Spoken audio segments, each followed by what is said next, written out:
Hi, I'm Denise Griffitts, and this is your partner in Success Radio. AI is everywhere. Businesses are adopting it, consumers are using it, and every day we hear predictions about what technology will replace next. But today's conversation is about a different question, and that's what happens when technology becomes easy and accessible to everyone? Where does the real value come from? Today, I welcome Brandon Hudson. He is the Director of Growth at Project LeanNation, and he joins us for a thoughtful conversation about where AI belongs in modern business and where it doesn't. And today's episode is brought to you by Podassist. If you're serious about podcasting, as I am, but don't want to get buried in the technical and production details, Podassist can help. From audio editing and post-production to SEO optimized show notes and podcast support, Matt Mawini and the Podassist team help creators stay focused on what matters most, sharing their message and getting their voices heard. So to learn more, visit Podassist, PODASSIST.com, and discover how they can help you create a better podcast without doing everything yourself. Now back to my guest. Brandon Hudson shares why the smartest organizations are not replacing human interaction with automation, and write that down, it's important. Instead, they're using AI to eliminate repetitive work so that teams can spend more time building authentic relationships, solving meaningful problems, and creating memorable customer experiences. And we're going to explore how trust has become the true competitive advantage in an AI-driven marketplace, and why businesses that intentionally create human moments, write that down too, will be the ones that thrive for years to come.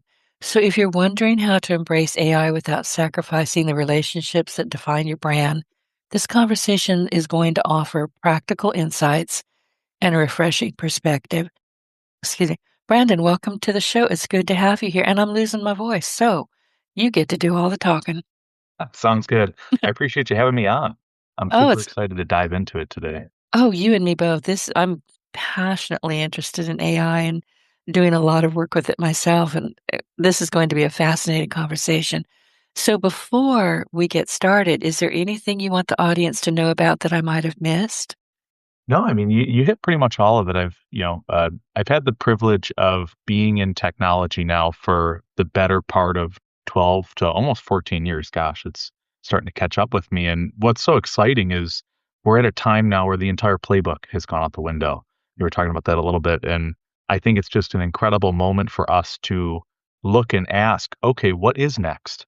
And how do we intentionally use some of these new technologies and powerful tools to really drive impact, whether it's in our business, in our relationships with our customers. And I'm just super excited to dive into all of that with you. Oh, I am too. And let's just get this out of the way because I'm seeing way too much of it. And we talked about it just very briefly in the virtual green room. AI slop. It's everywhere. My comment is going to be, if you're going to use it, learn it, master it. Absolutely. I think as we look at people using these tools, I think sometimes we're forgetting about, especially in the writing world, the process of releasing something, right? Let's say we're writing a newspaper back in the day, right? You'd have your journalists going to document, write a story, and then it goes to the editor, right? And I think we've reached that point now where AI is that journalist, that researcher getting us that first draft, but sometimes we're forgetting that we need that extra 10% of our touch and our voice to make it our own. And I think that early on in the process, a couple of years ago, consumers were kind of unaware of what to look for. And I think now they're pretty savvy and they can tell when something's coming off, a little bit like that uncanny valley feeling, right? Like if I see one too many M dashes in my notes, I know that somebody didn't take the time to format it and put their thought into it. And I think that all of those little touches, things we can definitely jump into as we kind of move forward. But the macro point being, you still have to put your perspective on it, right? We're all living and breathing every day, and we all have our own perspectives that we can apply. And sometimes it feels like we're just becoming uniform with these tools at the sake of, maybe the creativity and the spark that we would have had in the first place. And people are noticing, especially the M dashes. You and I were talking in the green room just a few minutes ago, and I was on, I believe it was Instagram last night, just kind of strolling through there trying to find a way to go to sleep as we all do. And all of a sudden I came across an old Steve Jobs video. And I don't know how long he's been gone, but it's been a good while. So, this was quite elderly, but he was talking with somebody and getting very irritated with the interviewer, that the interviewer kept insisting, if I remember correctly, that he owned Siri and Siri was basically a search engine. And Steve Jobs said, no, it's not. It's not a search engine. It's just not. And finally, Steve Jobs just got very testy with him. He said, it's AI. And I don't think anybody understood right then and there what he was really saying.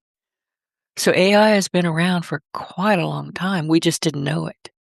Yeah, Siri is probably one of the best examples of the first, we'll call it primitive now, at that time seemed revolutionary companions, right? And, although it wasn't the chat interface we're used to today, the Right. speaking assistant aspect, and trying to humanize it through it. I actually had the privilege of, I spent a summer at Apple while I was in college working as a co-op in the localization department. And a lot of our work worked heavily with Siri because of all the translations that they were capable of. And just the technology behind it is remarkable. But I think that even in a tool like that, we see how like talking to something and then having it translated back out to a message, right, takes away some of that touch.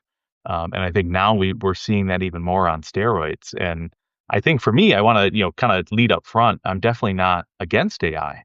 I think it's the best equalizing tool we have, and it's a huge force multiplier for the business. But I think we have the opportunity to point it at the things that don't require that human touch and really try to spend our time and investment on the relationship with the customer, with, our people on our team, et cetera.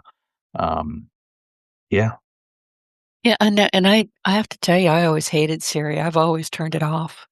It's like, I don't look, I don't even want my car talking to me. Turn left here. No, I'm not gonna do it. So it just never I was never in love with Siri. And I'm not sure that I may have I'll have to go back and look at that video, and I'm not sure if the guy was saying, "Oh, it's a search engine."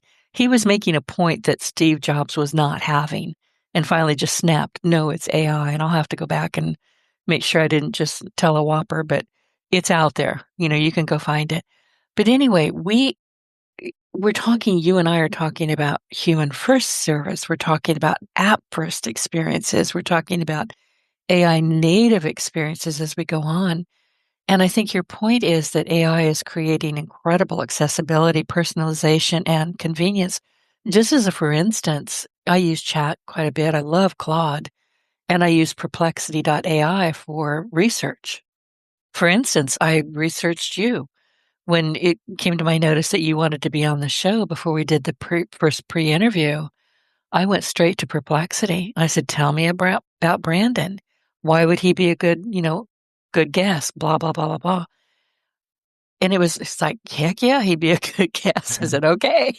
Basically, that's what it said. Yes, he would be an excellent guest. Yeah, I think as we look, I'll kind of back it up a little bit because I think some of my experience will help kind of paint my perspective on this. So I've had the privilege of working in a number of technology and now human related businesses. And really my careers led me to the intersection between deep technology and the business, right? Really leading the product and the strategy that delivers the solution.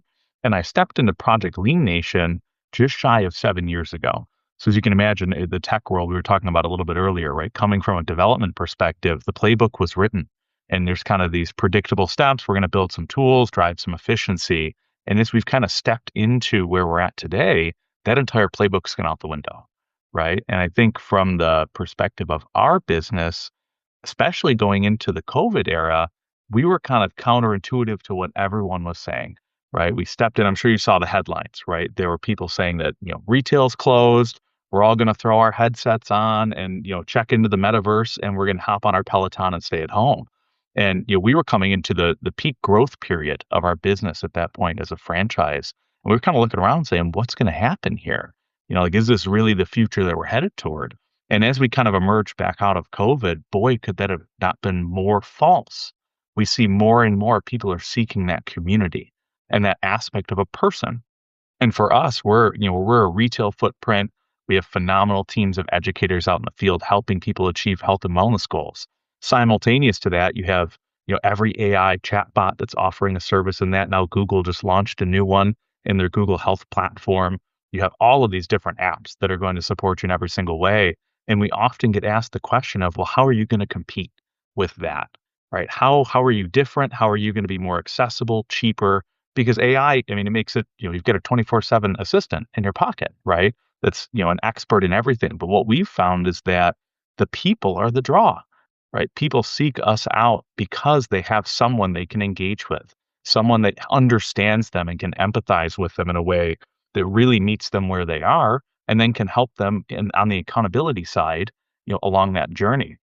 Time and time again in our business, we've seen just in the data that every time we get to touch the customer more, they stay with us longer.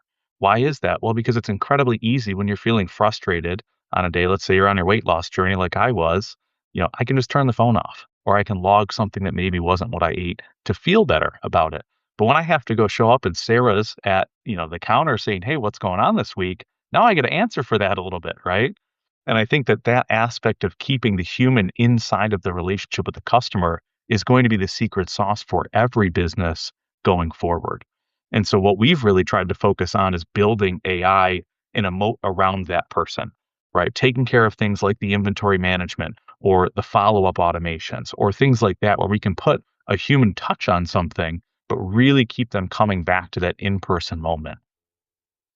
And that makes sense. I mean, AI is easy to just you can kinda delegate a lot of things, but you can also delegate yourself out of business if you're not very, very careful. Absolutely. And I think that not only can you delegate yourself out of business, but you have the opportunity to become no different than every other competitor around you, right? If everyone's using the same playbook and going left, sometimes I want to be going right to try and support that customer in a unique way. And that's what we've seen, through and through in our business. Like we compete against Factor, right? In a prepared meal space. They're the 800-pound gorilla, right? They've got, billions of dollars in advertising and marketing and a phenomenal app, but they still park their truck in front of our store in Atlanta. Why is that? Because they understand that the human relationship is so critical to what we do in supporting people. And I think that any business, whether you're in a service business in health and wellness or medical or even just services at large, any of those kinds of businesses are inherently going to be driven by a people decision. People are seeking you out against your competitor when there's an apples to apples product because you make them feel a certain way. And when we use AI to remove all of that, suddenly everybody feels the same. And that's really the secret sauce of the brand is giving that unique feeling to someone. I always use the analogy when you can go to Best Buy, right? And you can go to Apple and you can buy the same exact product. But people go to Apple time and time again because of how they feel when they leave the store. One's a transactional brand and one's an experiential brand. And that's really the ticket as we go forward into the future. My hypothesis is that AI is going to commoditize so many of the offerings and the products that the experience is what's going to differentiate people and create demand. And that does make sense, and particularly since COVID, people were so isolated, and now we're finding out that some of that might not have been necessary, but that's a whole 'nother story. But they were isolated and they were frightened. It was a scary, scary time for so many people. I'm a highly committed introvert, so I live alone by design and I always will. So it didn't really do any real damage to me, but I know a lot of people suffered. A lot of people need that human touch. And now I think they need it even more.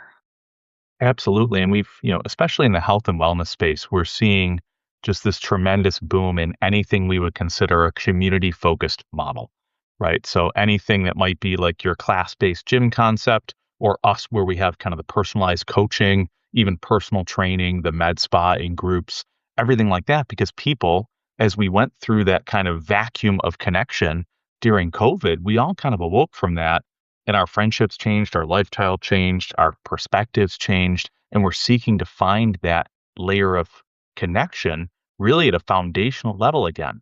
And more we see that every time people are coming in, they're just saying, "Hey, I just want to connect with you." Right? I just want to come in here and see how your day's going because we're so inundated with the noise around us from the technology perspective that it's almost like that connection allows us to check out of that for a moment. I think it's such a Right. counterintuitive almost point because you hear, all the headlines on Wall Street would tell you that more AI and less people are the answer to success. But I think what we see is almost the exact inverse, which is that if we're not intentionally deploying that solution in a really specific area of the business, we're almost losing value and detracting from it.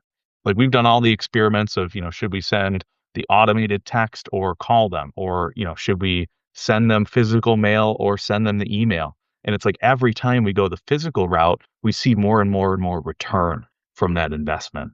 I always say pick up the phone. Yeah, Pick it up and call some. Listen, as an introvert, I really don't go. There's people out there. There's just too many people out there. I like people just fine as long as they're on the other side of the door. And my groceries are delivered. My car was delivered. If I can order it online, that's how I do it. It's a personal choice. But every once in a while, I will haul my butt to Walmart or the grocery store just for human connection. absolutely. I did the same thing during COVID. I was, really kind of entering into my health and wellness journey. And that's actually how I kind of crossed paths with Project LeanNation. It's a really interesting story. I worked 9 to 5 in kind of a corporate health data analytics company. Very traditional, like the office was your stereotypical like office set, right? From like the show. And Tim, the founder of Project LeanNation, came in because my boss at that time was actually a longtime friend of his from personal training years ago. And he came in, he was looking for some help and advice on some technology. And I was like, I don't really know if I'm ready to like jump ship, but I'll come check this store out. Like I was kind of gone through a breakup. I was looking in the mirror and say, maybe I need to make a change with myself. And so I went and signed up for a plan. And, from that point on forward, I had this wonderful woman named Sarah Duffy, who was my educator in the store. And I tried every app, I tried every strategy, anything to change, and nothing really stuck. Right. And it was having that person with me every single week that kept me accountable. And what I found in that journey was that the first part of it, I was doing it for myself. But then there was like this critical point where I started doing things because I didn't want to let Sarah down because she had invested so much in me. Right. Like every Saturday, I'm going in to pick up my box of food and do my check in. And she's saying, where are we at? Did we stay on track or didn't we? And it was like, oh, shoot, if I was out drinking margaritas on the patio, on a Friday, I'm going to feel a little bit guilty when I got to go talk to Sarah tomorrow.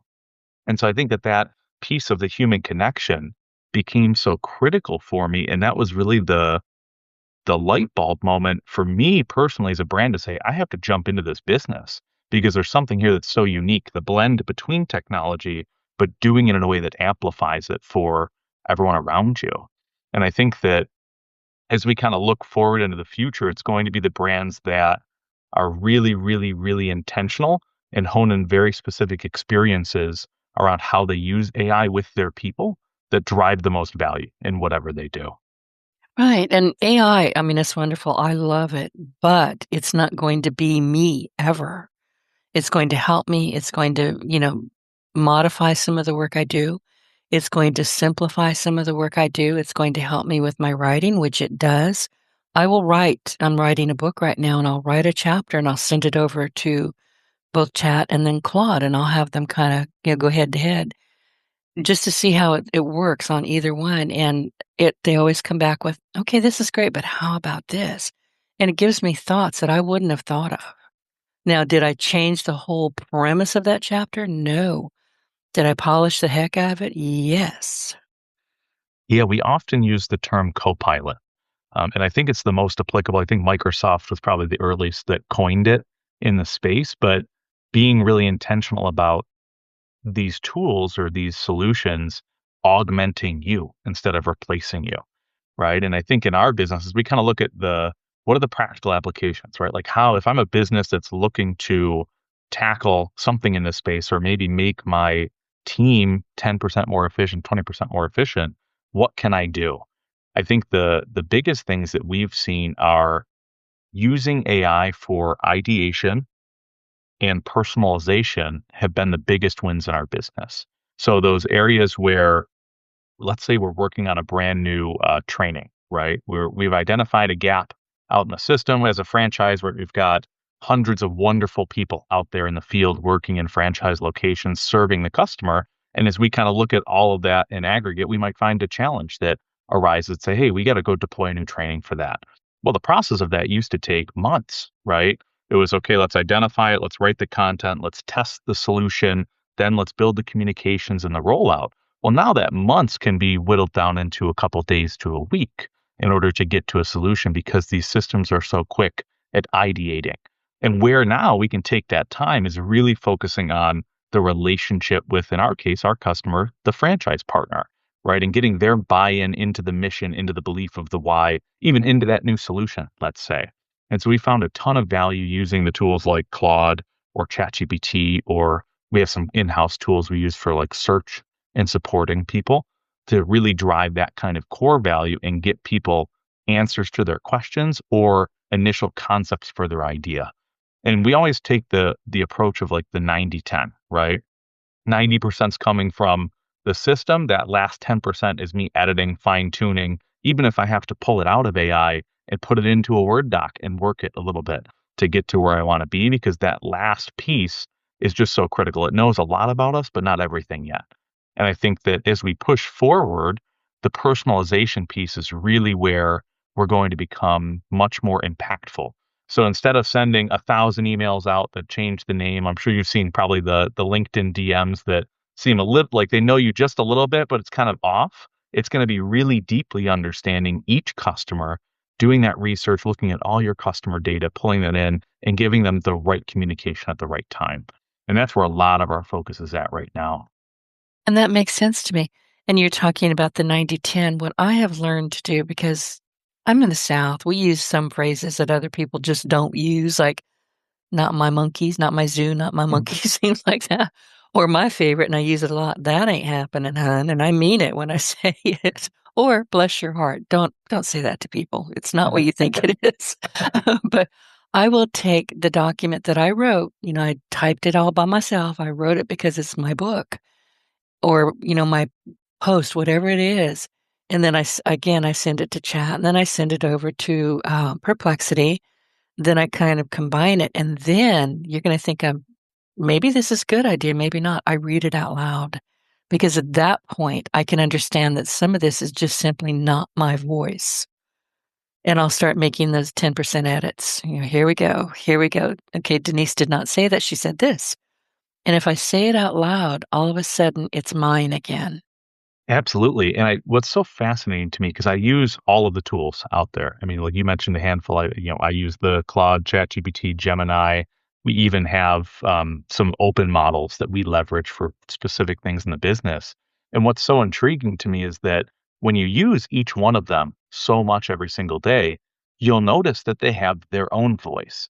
No matter how much you try to coach it, no matter how much you push it, they speak in a certain way, and it's never the way that I would speak. And Right. I spend a ton of my time focused on trying to drive these systems to adopt the voice and the tone of me or the brand or whatever it is.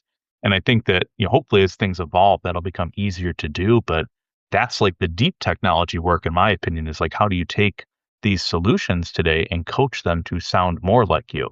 Because when you read some of these documents, to go to your point earlier about AI slop, you read it and you go, what did that just say to me? Right? And for as complex and, as much as it invested in these tools, sometimes they just don't sound human at all. They don't. And if you are in a position like I am, like you are, people are watching us, they're listening to us, they're familiar with us. If I start putting out stuff that doesn't sound like anything I've ever said before, it gets caught and I Yeah. get called out on it. And I should. And I think it's so funny because as humans, we're phenomenal at pattern recognition. And Right. so I think we've all become preconditioned now. We have this like first filter, at least I know I do, where when I'm reading an email, I can tell how much time was put into it. I can tell if this was a 2-second thought, or I can tell if this was, someone sat down and really wrote me an email or even prompted an email that was polished, right? I'll never get over. I love the sales emails I get sometimes where they'll leave the intro of the prompt in there. It'll be like, here's the refined and polished version, right? And that's the 10%. It sounds so Yeah. trivial, but that's the 10% that gets you the human touch, Right. making sure, it's so intriguing to me. And I think, I'll be honest about it. Like I'm not anti-AI in any way, shape, or form. I think for me in my career, this is I would say the most exciting time to be in computer science and engineering and any kind of product that's building or leveraging technology.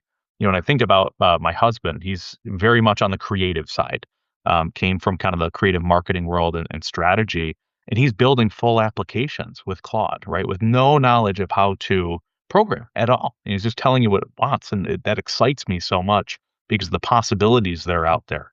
But I think then it poses the question of how do we become really intentional? And you've probably heard me use that word several times throughout this whole, podcast. And I think for me, intentional decision making ahead of deploying the tool is where you get the most value. So instead of saying, let's just use AI, okay, what next? It's like, well, let's come up with a plan. Let's treat it like any other project, right? What are we trying to accomplish? And how do we use this? It's like the hammer versus, the screw versus et cetera. It's like this is a tool in the tool belt now that helps us achieve a goal, but it's not necessarily the solution to the goal. It really isn't, and, so many people are like, "Oh, I can write a book with this." Yeah, you can, but, uh, don't expect to get rich. Yeah, exactly. And I think as we push forward, where I see the most opportunity in it, at least from the perspective of deploying it, is helping people better understand how to drive it to accomplish what you really want to. And I have the privilege now because I get to build technology for our entire franchise system that I'm really on the cutting edge of trying to give people tools who maybe aren't as savvy with it or aren't power users like I would consider myself to be. And so how do you create an experience for someone by giving them the right guidelines and really honing in the capability to accomplish a specific thing or a handful of specific things for them, and then giving them that education along the way? Right. And I think as we look at trying to help our teams better adopt these tools, the best things we can do is give them very specific use cases to start with and understand. So, for example, creating, let's say, a social media post, right? We can give them some examples. We can kind of show them, hey, here's what you can create. Here's how you change your prompting strategy to get this outcome, right? Why is it, purple and our brand is, orange? Well, we got to give it some examples, things like that. They really go a long way to helping people amplify what they do. And then from there, I think coaching them on how to discern what is good or bad, or on brand or off brand, or sounds like me or doesn't sound like me. And that kind of 10% editing piece, I feel like is the most that we coach on.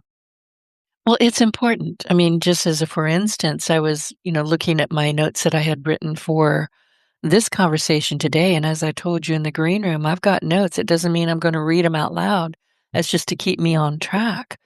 But you had also sent me this amazing list of what you really wanted to talk about, which most guests don't do as a rule, and I was like, "Oh, okay, let me go see." So I went again back to Claude and back to not Perplexity, but, Chat, and I said, "Okay, compare what I have already written to what he's written," and I know I shared this with you in the green room. Chat in particular said, "Use his. They're really good." I was like, "Dang it." So I learned a lesson there. I mean, and he was very clear why yours were so good, and I'll copy that and send it to you by email later, but I was like, "Okay, your voice, because it's your voice, is what you wanna talk about, made more sense than what I thought we were gonna talk about." Yeah, I think if there's one big takeaway I can kind of give at large, like AI is going to commoditize so much of what is around us. And the law of supply and demand will say that, the value will go to the thing that is more scarce, always. And that's going to become the human, right? And we think about it counterintuitively now because we hear about all the layoffs and things like that. But the opportunity really lies in automating the transaction and spending all of the rest of your time protecting the relationship. And I really appreciate I had the chance to listen to several other shows right before this. And I love the gentleman you had on right before that allowed me to understand more about the customer success side of things. And for me, the relationship is front and center and paramount to everything because that is going to be the differentiator of why someone leaves or doesn't, right? And coming from the software world, software as a service has been the biggest booming industry for 20 years, right? Now we're seeing more and more that brands are leaving to build their own thing, buy the cheaper product. Well, why is that? Because they were transactional, because there's no relationship there with the brand or with a human on the other side. If there was, then they would have a conversation. right? They would find the root cause of it. But right now we're so focused on the quantity, right, of the transaction as opposed to the quality of it. And I would say that, if I were to hedge my bets 10 times out of 10, I would hedge them on the quality and focusing on the person on the other side of that conversation. Because time and time again, whether there's a support challenge or there's a product challenge or, anything along the way that might cause friction in the relationship, we go back to how that relationship was started to say, okay, can it be durable to those kinds of challenges? And one thing you talk about quite a bit, and I've written this down multiple times, is community and its connection. And I worry that people are just saying, "Oh, I'll just do everything with AI." And I love AI, don't get me wrong, I am fascinated with it. I'm a nerd in stilettos. Seriously. I think in HTML, I mean, I think in code, I think in pictures, and I am fascinated with AI. I wish I knew about it far before I learned about it, but you have to learn it, and you have to make sure that you don't let it supersede everything you're doing with your community, with the humans who like you, know you, trust you. They're we are humans, and we have to make sure that that is foremost in our thinking, I believe. Absolutely. I mean, we're at our core, if we go to we go to the animal and biological side, right? We're highly emotional and we're a small pack animal, if you will. So what does that tell us? People want to be surrounded by other people to some degree. Now, all of us have totally different, social batteries, right? There's a Right. limit to that, but I think that at our core, if we were to just check out and, spend all of our times alone talking to a system, we'd start to really question what the value and purpose of what we do is. Yeah, I why think are we even here? exactly. Seriously. Like the value comes from those shared experiences. That's what allows us, I think, to wake up and, smell the roses, if you will. Right? It's having that experience with someone else or going through something challenging with someone else in your support. I think is such a critical component of it as well. I agree with you. So let's go back to the real world, which we've been doing quite a bit of. Project LeanNation operates in a space where technology could easily become the entire experience because you have nutrition plans, tracking, recommendations, and data. At what point do you even recall, or was this part of who you are intrinsically? Did you choose to keep the human connection at the very center of it? Or was it Yeah, just something you just knew had to happen? it's so funny. So I think the initial gut decision happened before me, but how we kind of operationalized it happened while I came on board. So, go back a decade now. Tim was making meals basically in his garage, serving some friends. He had a couple friends that were on a health journey. He was supporting them in fitness. They asked, "Can you cook me the meals?" And he said no the first time. He was like, "It felt like I was above it and below it, the whole time." And the second time they asked, he said, "All right, I'll make you what I make," right? Which is he made chicken and yams every day. And so he cooked them the meals and he'd drop off the box to their doorstep. That could And be a great cat food, by the way. yeah, yeah, Seriously, it's I'm so not funny. Our food, joking. we always joke, we're like, we kicked our first chef out. We made him do something else, but as he moved forward and that the business grew, right? So it became, first it was his friends and family, then it was 10 people, 100 people. And he was driving around the city of Rochester here in New York and delivering meals to people's doors. And what he realized was that someone on the other side of that door was struggling with something. When he showed up with a smile and some enthusiasm, it reflected back. And he realized, I think, in that moment that it wasn't about the product at all. It was about the person. It was about the relationship and him showing up, giving them the encouragement or, giving them the smack on the butt if they got to get it back in gear, whatever it might be. And I think that that became the core of the business, really focusing on service. And we always ask whether it's a new employee coming in or somebody that might be assessing us as a franchise candidate. We ask them why serving other people is meaningful and important to them. Because at our core, we're a service business. And that's, I think most brands will say we have hospitality and we care about people. But like for us, we're in a business where we have the opportunity and the responsibility to help someone transform their life.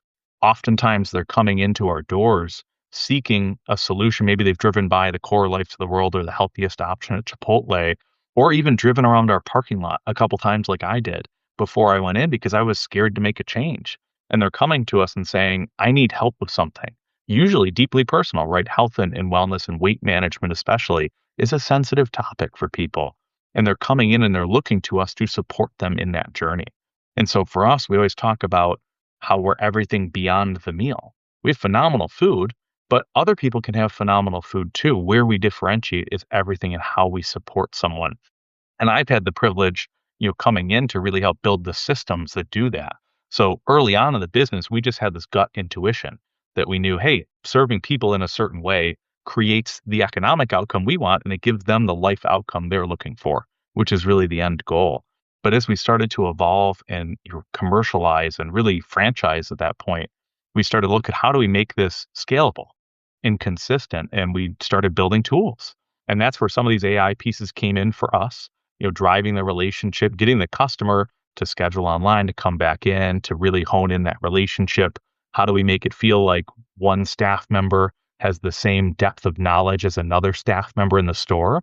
So maybe if you sign up with Sarah, but then Noah is coaching you after the fact, you still feel like you have that personal relationship. So I've had kind of the opportunity to build the systems around it. But I think at our core, we're a people business. And Well, I think that every brand hopefully should be that. right, and what I'm hearing you say is the product is the reason people walk in, but the human connection, there it is again, is the reason they stay. And you said something a bit ago that people might be, scared to make a change. I wrote down, "They're scared it won't work." Mhm. Do you see that a lot? Yeah, and I think that, this goes back to the conversation of now the 24/7 app, right? It started with, Weight Watchers, when Weight Watchers was online or the Oh, Noom or yeah. MyFitnessPal, Are you they know still around? Yeah, they went 100% digital, Oh, and not to we're we love to support anybody that's helping people make a positive change, but if we were to look at the metrics behind the business, they've struggled in that because the connection was lost. And I think for us, like, especially I can speak to my own journey. I had tried MyFitnessPal, I had Googled everything out there, how to lose the weight, how to change, my eating habits. There's so much information, it's almost overwhelming, right? How do we know now with all of this at our fingertips and 17 different strategies or tools, which one's going to work? And I think and once you've oftentimes, tried everything multiple times and none of it's stuck with you, yeah, maybe you lost 15, 20, 30 pounds, and all of a sudden 40 is back. That's a mental issue, isn't it, at that point? You're just scared stupid. It's not gonna work, it's not gonna work. yeah, and we find that a lot. And I think that, in the information age, everything's all about the quick fix, right? Right. And we're always looking for the fastest solution to something. But in reality, sometimes it's that simple thing that takes more effort that gets the result. And the more effort is consistency in our business, right? It's about building the plan, understanding the plan, which is where we support, and then helping someone stay consistent to the plan when life gets noisy. And I think for us, as we look at technology, like we're building even more into our app to help really keep that connection front and center every single day. But it's always driving back to that person, right? It's like, how is Sarah going to feel if I don't hold up my end of the bargain? We always say your results are our responsibility. And so we take it very seriously. We're gonna hound you if we have to keep you on your goal because you asked us to help you on that journey. And I think that the most of these tools you'll find out there, though they can support you if you're knowing what you want to do, incredibly self motivated and disciplined. If you're somebody who maybe doesn't have experience or is unsure, maybe you're skeptical or concerned something won't work for you, or you struggle with the noise of busy life, right? Maybe the mom of kids at home, balancing school, balancing the sports. Maybe it's the mom who's kind of reclaiming back her life after the kids are out and empty nesting, all those kinds of things where it's like, what do I do next? We're there to support. And I think that that is the core of what every good business will be, no matter what sector. It's about getting to know your customer at a personal level. It really is. I mean, it may be something as this is not mundane, but, if you found somebody who cuts your hair beautifully. I have haggard hair if I'm stupid enough to brush it in a humid day. That's just all I've got to say. It's very curly. N I can't brush it. I just don't dare. I have to tie it up, staple it, make sure that it's, under control. But she had just a magic touch with my hair, and I hadn't been in about a year for some reason. Now I couldn't even tell you why. And I keep thinking I need to make an appointment, but first I need to apologize for disappearing. I mean, those are connections. Yeah. And we find it like what we do in our business, oftentimes I always joke our biggest competitor is habit, right? There We're you go. helping people break the habit curve. So Right. I don't need to sell against the guy down the street. I'm selling against a lifestyle, right? And sometimes we get a little off track and someone you're like, I'm guilty of it too. I'll skip my order this week, I'll skip it next week. Well, what we do is we send out an AI communication from the voice of your educator that says, "Hey, Brandon, I saw you skipped a couple orders. What's going on? Is there anything we can support you with?" Right? It'll Are open you the okay? dialogue. Right. Right. Is And if we don't everything hear okay? back, then we're gonna call them. Right? Oh, That's our next step. Like, we're gonna get on the phone and say, "Hey, is everything okay?" Because we both, you've been around for a while, and I'm noticing things are off track. There's an economic driver to that, but really at its core is it's a result-driven driver, right? You asked us to provide a service, and I wanna make sure we're doing our best to do that for you. Even if that's changed or how our engagement has to change, that's okay. But that's the huge piece of how we're leveraging these kind of technologies in our businesses to focus on the person and the goal and their unique situation. And then we're going to use our tools kind of around that to really help drive the business. I would imagine that when you have these conversations, you're probably learning things that make you sad. Maybe there was a death. Maybe your client is gone. Maybe there was a terrible accident. Maybe there was a divorce. I would think that most people just kind of drop off because they had something happen in their life that just kind of sucked. Yeah. Yeah. I think oftentimes what we'll find is there'll be a handful of reasons, right? Sometimes, especially Right. now, it's economic. We have a lot of people that are, having challenges financially. And so it's like, well, we can support you, right? We can offer you, let's say, a cheaper plan for a few weeks to help you get through that or something like that. But oftentimes what we find is that if we don't reach out, we just have the silent quitters, right? They call and they go, "I'm done." Right. Like, Right. well, what could we have done better? Well, no, I'm just done. It's like, okay, well, did you enjoy the food? Was there something we could have, supported you in? So like having these earlier indicators and keeping that relationship early on helps us tweak things accordingly. Maybe they're getting too many meals, right? Maybe their eating habits have changed or they're eating out a little more, or they're going to be traveling for a few weeks, right? Whatever it may be, having that relationship touch point is what keeps us accountable to it. And even if they say, listen, I can't do this right now, but chances are that they're going to come back at some point when they need you. Yep, absolutely. We have a joke in our business. So no one ever cancels. We call it hold for now because we know that there's going to come a point where you're probably going to seek us back out, and that's okay. Like we've built our business around the fact that it's okay to come on, to be supported for a while. Maybe you want to come back and just grab a protein shake or grab a couple meals, or just come in for some advice because you feel like you're on track. But you can always come back in the door, and we're going to support you again. Right, you're never gone, you're a customer for life is kind of our joke about it, but it really is true. Like we say every single week, almost 15 to 20% of our people that are signing up are reactivating from a prior engagement, whether it's at a different store, the same store, they're coming back in to seek the same thing they were looking for. Because I think inherently as humans, we kind of check the box, right? We say, okay, I've accomplished what I was looking for.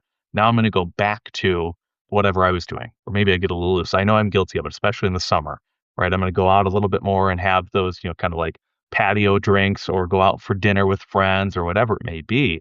And then it's like, oh, shoot, maybe my waistband's getting a little bit tighter and I got to come back around. And so like we really try to build our system around supporting that kind of human aspect of our customer. The holidays, I'm in the South. Oh my God. It's just, if we can catch it, kill it, cook it, we will. It's, Amen. and we are good cooks too. But I always get a little bit antsy about the holidays because I know I'm going to be eating things that I typically don't touch. And it's going to show up. Either I'm going to start feeling sluggish or I put on a couple of pounds, or frankly, I get irritable because Yeah. I've now got stuff in my system that my body's going, "What the heck are you thinking?" I have that chat with myself. Yeah. Yeah, I think if I were to leave with some takeaways kind of on the AI side as it relates to the business, like how do you use these tools to drive real value for people? I think it first comes back to the question of do you understand who your customer is deeply? Like and that's on the I think the aggregate level of the personas and who you target, but then really understanding Joe coming through the door, right? Do you have a system in place, no matter what your business is, to understand what his or her pain points are and really help them drive a solution they're looking for. And then from there, if you understand that, you can start to build tools and systems around it to amplify how people deliver that experience. And I think that if you're not doing that, you're at risk of diluting your presence, your value, any of those things, because you're not informing a model that has a perspective of the world on who you are, or who Project Lean Nation is. And I love the idea that you'll pick up the phone and talk to people. Maybe it might be once, it might be twice. Maybe they just don't want anything to do with the business anymore. They don't need it or they've moved. But you've showed up and you've shown them that you care, that it's not transactional. We're here to help you. I think that's brilliant, and I wish more companies would do that. Yeah, our process, we call it our member experience process. It starts off, we call it a lean consultation. It's like our specific process of really understanding, like, what's your deep rooted why? How can we serve you? And then let's build a plan that makes the most sense, whether that's convenience or weight loss or everything in between. Then what we do is we call you week one. So you're going to pick up your food over the weekend. We're going to call you on Tuesday and ask how things are going. Just a friendly check in, right? Did you enjoy the meals? Do you have any questions, heating instructions? To know, like, so that our customer knows we're there, right? Then we're Right, gonna it get didn't you just land in there. Now it's on exactly. them. Yeah, exactly. And then week 2, we're gonna get you back in for your first check-in, because if you're, typically our results-oriented clients, they're gonna start to see those results for the first time. And that's like the light bulb moment, right? We've been catalyzing all this energy and investing, and now they see it, now they're catalyzing the energy for themselves. And then week 3, we're gonna call you again, and we're gonna make sure we're still there, we're on track. Is there anything we can support you in? If you're having a great experience, do you know anyone we should know that would help us in our business? And I think that that process, though it was gut intuition for a long time, by codifying that and measuring it, we know that that customer has over 3 times the lifetime value of somebody that misses any one of those steps, even the phone call. If we don't execute those 4 in a row in the first 4 weeks, they have less lifetime value. If they do, we've, quote unquote, won them for life. And I think it's the human part, and it's effort, right? It takes incredible people out in our stores to invest part of their day on the phone calling and asking people. But I think that as they connect with them, I know I find immense reward in that, right? You get to check and you get to understand where they're at, especially as they come in later on in their journey, right? And we can kind of show them the before and the after and say, look at what we've accomplished together. Like, we've just supported you in doing something really challenging. And this is, you've made a huge transformation in your life. Like, I lost almost 75 pounds myself on the journey of, being in Project Lean Nation as a customer.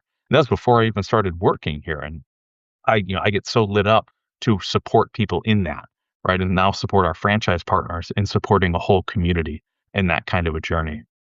I'm glad you brought up franchising. How does the franchise model add something that technology alone just can't replicate? I think I know the answer or answers, but tell us. Yeah, so we learned really early on that having the footprint in the retail setting was really important to our business because of that human touch, right? Anything digital, though there's value there and you can add scale, we're differentiated because of that. Like, we're known for the experience we provide to people. And for us, looking at how to impact communities in the most meaningful way, doing it on our own just didn't seem like the logical approach, right? It's like to learn every community deeply, right? They're all uniquely different. And then to be able to scale it out and make a big impact on our own would take decades. But by locking arms with incredible people who are our franchise partners, we have the ability to do that on a faster pace and also better understand that community and the people that are in it because they're living in it every single day. And so, we really have a phenomenal group of franchise partners across the nation that really understand and care for people. And I think that Yeah. has been the force multiplier that we've always been looking for. And so I mean, so much so early on, we had a shipping arm of the business when I first came in that was all focused on just delivering to the door, just like the Factor, just like HelloFresh. And we canceled that. We, cleared the entire thing. We said, this isn't our business model. Our business is 100% in the franchising space and helping people. And I think what's been cool for me as a person who came from business is now I have the opportunity to serve 2 people, right? I have the opportunity to help the consumer experience what I experienced, which is, transforming or hitting goals or some new outlook, whatever it may be that they're seeking. But I also have the opportunity to support somebody who's probably approaching entrepreneurship for the first time. There's like 6% of Americans ever pursue a business. And it's such an incredibly rewarding experience for me to play a small part in that journey of someone maybe coming out of corporate, right? Or kind of moving on to that next chapter of life where they're going to do something on their own. I love what you just said about, how different partners bring different things to the table. Listen, I'm in Southwest Louisiana. I'm smack in the heart of Cajun country. And if you know anything about that, that means they speak French down here. I'm not from here originally. I've been here most of my life, but originally I'm from California. And I had a lot to learn when I mostly like, what did you just say? I couldn't understand them. But we are surrounded by water. We're bayous. We're, coulees. We're surrounded by water. The Atchafalaya Swamp is 18 miles away. It's a very rich culture down here. But I'm going to tell you, from town to town, from hamlet to hamlet, they're different. I can sit in a coffee shop, and I've done it before, and listen to older men, older Cajun men sitting, and I can tell you from just the way they talk what town they're from. They might be from Breaux Bridge. They might be from New Iberia. They may be from Lafayette. They may be from anywhere.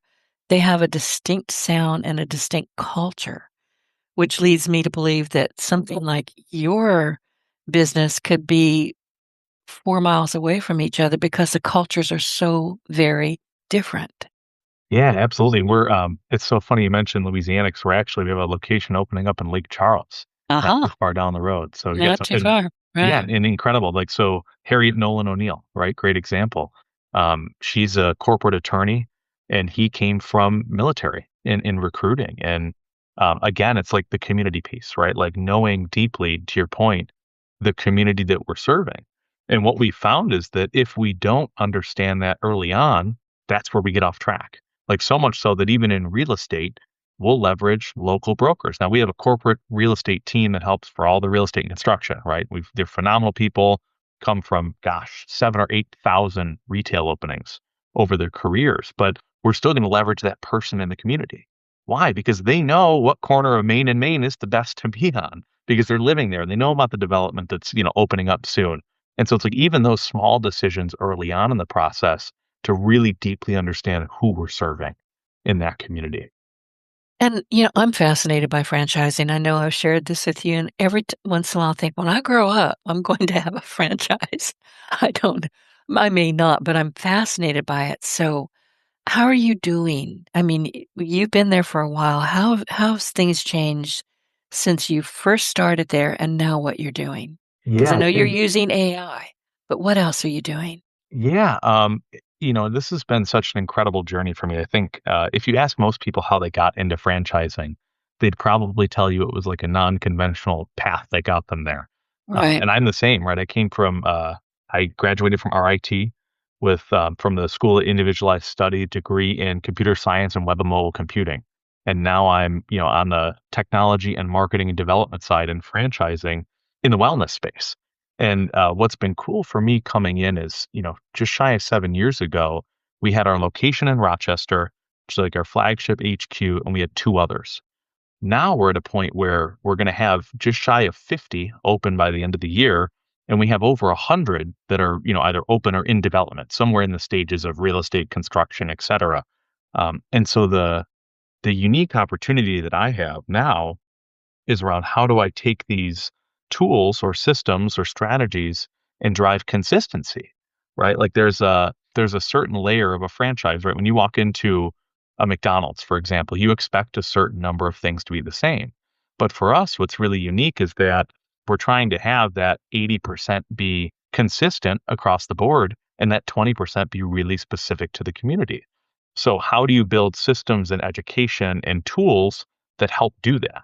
That allow, consistency. So when someone walks into Project LeanNation in Lake Charles, Louisiana, or they walk into the one in Rochester, it feels the same, but there's still that local piece where somebody in the community feels like a regular, And they right? speaks their language. Listen, we have all Exactly. kinds of different languages down here and attitudes. When I tell you culture is very different, I'm in one little town. I'm just outside of Lafayette, Louisiana.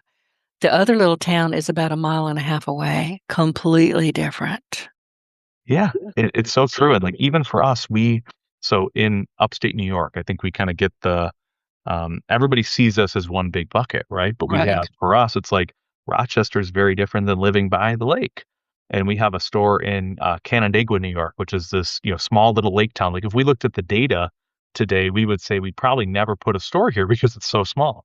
It's very seasonal, like just, kind of summer traffic, but they do phenomenally. Why? Because they understand the community they serve. And so it's like those kind of things of really understanding the niche of each area that we focus on. And then I think for us, it's making sure that those we call like the non-negotiables of the business, right? We're going to support people in a certain way. We're going to go and reach them in a certain way. Just like those kind of PLN signature things are consistent while we still get to kind of fine tune like how we speak to them, who might be the core persona that we're targeting in that area, those kinds of fun things. And that's where I think the partnership in a franchise model is so critical, right? It's like that's the expertise that our franchise partners bring to the table is they understand where they live and they understand that community that they want to serve. And I think that's so important. I mean, if I were to come to Rochester and say, I want to be one of your franchise, I wouldn't know where to start. I don't know your language. I don't know your culture. I don't know your people. Yeah, That absolutely. would be a very bad choice for me, wouldn't it? Yeah, I think one of the fun things too in like we have all the benefits of being in the food business without the headaches is kind of our joke. So like we cook all the food for our franchise partners. We have this wonderful 35,000 square foot, manufacturing facility that takes care of it so that they receive a final product, right? There's no like kitchens in our stores. And what's unique about that is like the opportunity is that they have a simpler model, right? There's less to invest in, there's less staff there. They can focus on the relationship. The challenge in it for us that's unique is how do I make meals that are intriguing to every community nationwide? And what does that menu look like? And for us now, especially like AI is a huge driver in that. Like we're going and researching every community's best dish and we're driving that back into our model to say how many of these ingredients align to create a really impactful menu that everyone's going to want to eat no matter where they live. Yeah, not everybody likes gumbo. I love it. I make a great gumbo, but it's not for everybody. So I get, and there are going to be ingredients too that are local Yeah. Yeah, that you that's just can't find somewhere else. exactly. And early on, we have a Rochesterism here in New York is called the garbage plate. Uh, and it is two cheeseburgers, mac salad, typically home fries or French fries. I'll probably get somebody will listen to this in Rochester and tell me that I have the wrong spec, but everyone's very passionate about it. It's like wings and buffalo, right? And we decided to make a dish that was the garbage plate and put on the menu years ago. And everybody around the country goes, "What is that? What is a garbage plate?" That sounds horrible, but it's phenomenal here. But like that's a little colloquialism of Rochester, right? It's like our signature dish. And so it's like, how do we find the things that are like that at scale in our business, but make sure it resonates everywhere? Like we It need to, has to taste right. Listen, if you're from exactly. where I am, you're going to understand that that sausage is nothing like that sausage. We don't want that one. We're Yeah. very fussy about things like that. So I would think that that is part of your thinking process as well. Make sure it's local, make sure it sounds, tastes, and smells the way it should. Oh, yeah, especially barbecue, like, we've Yeah. stepped in a lot into barbecue, and and the great part, again, about having franchise partners is we get that feedback, right? Like, St. Louis barbecue is very different than Texas barbecue, and Oh, we yeah. know Yeah, yeah. because we've heard about it, and so I think, that's some of the blessing of having more perspectives out there as well, is that we're not living in a vacuum, right? Like, we're getting that frontline feedback from our teams, and then we're using our systems to try to drive things in the way that best support everybody, right? Either uniquely on a one-off basis or kind of in aggregate across the board. This has been fascinating. Brandon, we are running out of time. So before we wrap up, I think the biggest takeaway from this conversation is that technology is not the enemy of human connection. Everybody write that down. Human connection. And used correctly, it can actually give us more space to create it. So, what is the one thing that you believe businesses should never automate? And where can our audience connect with you? Yeah, I would say, the one thing that they should never automate is the piece around asking for feedback or reaching out to check in with the customer. Those No touch matter points. what, yeah, those touch points, never solely automate it. Now, If you want to automate the outbound, right, to get the conversation going, totally fair. But if they don't respond, follow up. Have a human drive that because I think time and time again, every time we've invested in that area in our business, it's returned, right? It's a thank you for calling me. I really needed that touch point, whatever it may be, or asking for the feedback if, we did a great job and somebody's happy. And I think the biggest piece to look at in a business today, the differentiator of your business is not going to be the technology you add to it. It's going to be the humanity you refuse to remove from it. There you go. That is so important. Where can people find you? Yeah, LinkedIn is probably the easiest way. You can find me I think I changed my username. I'll pull it up right now. But definitely search Brandon Hudson on LinkedIn. The other option is I am also hopefully going to be on some more podcasts, and we're getting a whole channel going for Project LeanNation. So we'll see that coming up soon. And if you're interested in franchising or curious about what Project LeanNation has to offer, check out our website, projectleannation.com/franchising. And if you're looking to help make a change in your life, we'd be happy to help you do that. Check out our locations. We've got locations as far open now as Idaho and growing. So we're super excited. It's from a small town in upstate New York to across the nation. We're really putting the nation in Project LeanNation these days.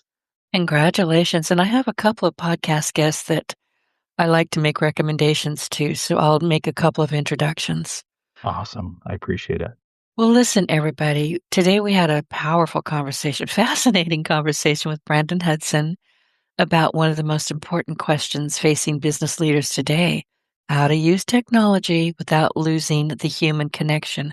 And I know we've said that phrase, human connection, a lot, but that's what makes business meaningful. And as AI continues to transform the way we work, Brandon reminded us that the goal is not to choose between technology and people. The future belongs to organizations that use AI to remove friction, improve efficiency, and create more opportunities for genuine human interaction. Write that one down too. I'm being very bossy today. We talked about why relationships remain the ultimate competitive advantage, why trust becomes even more valuable in an automated world, and how businesses can use technology to support, not replace, the moments that matter most. And Brandon also shared how Project LeanNation is applying this philosophy by combining technology, systems, and data with something that just can't be automated, and that's real human connection, accountability, and community. So I hope this conversation gave you a fresh perspective on the role technology, excuse me, can play in your business and reminded you that the greatest differentiator is often the humanity that you bring to the experience. If you would like to connect with Brandon Hudson and learn more about his work, visit him on LinkedIn or connect with him through Project LeanNation. Brandon, thank you so much for joining me today, and I found the whole entire conversation fascinating. Likewise, thank you for having me. I really appreciate it. Oh, my pleasure.